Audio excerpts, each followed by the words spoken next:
Welcome to my channel. I am Balachandran.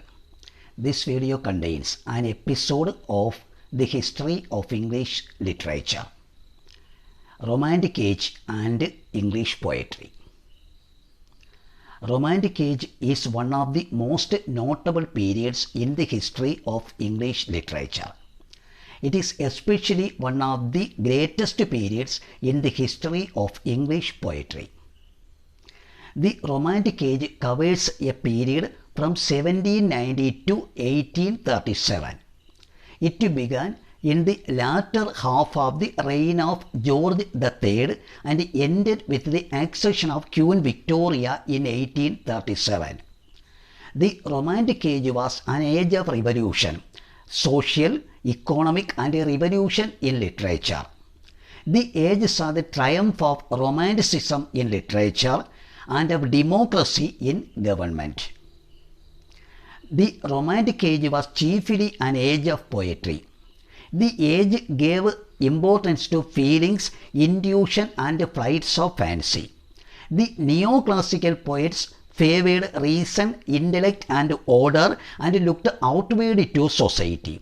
But the Romantics turned to the inner recesses of the mind and to their imagination. The difference can be seen in language too.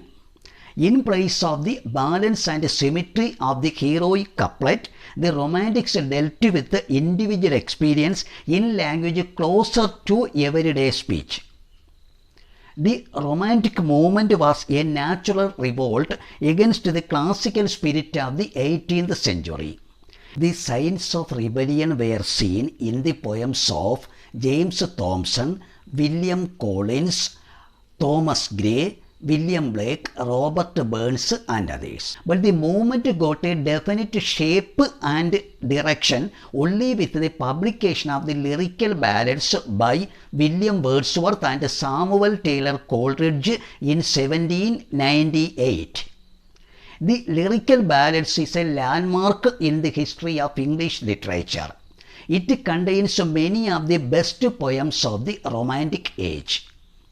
The preface to the lyrical ballads is a poetic manifesto that tried to throw overboard the tenets of the neoclassical school of poetry and to revive the free imagination and passion that were the keystones of Elizabethan literature.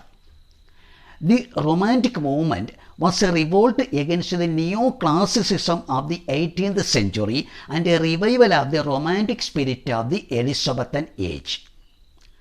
Romanticism allows the full play of the writer's individuality. The romantic pictures of life have only faint likeness to reality. Either the common is made uncommon or the uncommon common. Romanticism gave importance to the simplicity of theme, feelings and expression. It also gave a primacy to the worship of nature and to the lives of humble men and women. At the same time, the writers were fascinated by the morbid and the supernatural and also by the age-old legends of the Middle Ages. This fascination for the strange and the uncommon led to the revival of the ballad form. Romanticism paid scant heed to rules.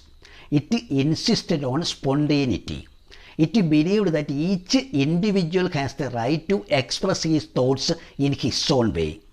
It gave the writer ample freedom to choose his subject matter and form. So there is an endless variety in Romantic poetry. Freedom from classical rules gave the Romantic poets the freedom of unbridled imagination. Each poet gave expression to his experiences in a new shape colored by his imagination. Under the influence of Rousseau, the Romantic poets turned to nature and the lives of the lowly. They discovered a new beauty and wonder in the world of nature. They presented nature's beauty and grandeur from different points of view. The Romantic poets concentrated on feelings and emotions. Emotion replaced reason and poetry became sensuous and impassioned. The French Revolution ushered in an era of the democratic ideals of liberty, brotherhood and the right of man. It was for a brief period one of the great motivating forces on the literary imagination of England. The French Revolution played an important role in shaping the course of Romantic poetry in English. English poetry of the time was closely associated with the various stages of the French Revolution. Rousseau influenced William Wordsworth, Robert Southey, Samuel Taylor Coleridge and Percy Bysshe Shelley. The teachings of Rousseau and the principles of the French Revolution powerfully influenced the Romantic poets in their great rebellion against tradition and authority and in their appeal to instinct and sentiment. The poetry of the early revolutionary period differs considerably in tone that of the late revolutionary period. The Romantic poets have been grouped into two.